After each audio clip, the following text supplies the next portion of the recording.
In geopolitics, we need to recognize the pattern. Jadi kalau misalnya udah mulai ada beberapa hal yang terasa familiar, berarti kita sudah mulai bisa baca arahnya bakal kemana. Nah, belakangan nih, persepsi masyarakat mulai digoyang dengan berbagai macam serangan yang disiapkan secara terstruktur. Para bohir-bohir global dengan masif mendanai instrumen-instrumen mereka. Bahkan nih, dari satu bohir aja, instrumen mereka tuh bisa dapat jutaan dolar. Begitu juga instrumen tekanan yang lain dimainkan. Pokoknya tekanan diberikan lah. Dari kayak kemarin nih, contohnya ada pajak yang diminta dinaikkan sama IMF. Untungnya sama menteri kita, Pak Purbaya, ditolak demi memilih kestabilan ekonomi kita. Pasar digoyang, dari rating lah, perang tarif lah, pokoknya intinya dari lembaga ke pasar. Semuanya mah kelihatan biasa aja, tapi sebenarnya tujuannya itu menggoyang kepercayaan. Begitu kepercayaan jatuh, pasarnya rontok, rupiahnya melemah. Nah, kalau udah rupiah melemah, banyak dampaknya. Efeknya langsung ke bawah. Contohnya, kayak BBM nih. BBM kita beli minyak mentah pakai dolar, otomatis ya bakal naik. Pangan pun juga akan naik, impor juga makin mahal. Yang kena, ya jelas, bukan mereka yang di atas itu, tapi kita yang mediocre ini yang langsung merasakannya. Dan ini nggak berhenti cuma masalah ekonomi doang.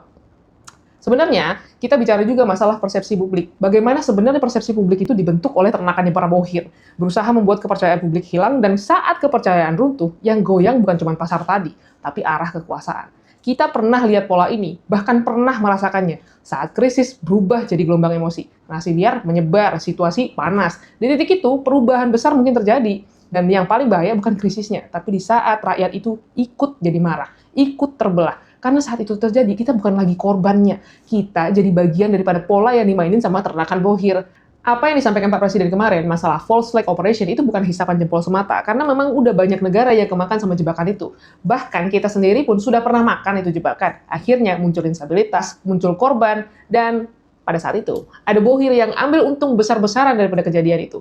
Ya, ini yang harus kita pahami, bahwa negara kita memang belum sempurna, dan gue rasa nggak ada negara yang sempurna. Perbaikan itu perlu dikawal, dikritik, diawasin, dan wajib hukumnya bagi kita untuk mengawal perbaikan itu supaya negara kita ini bisa jauh lebih baik lagi.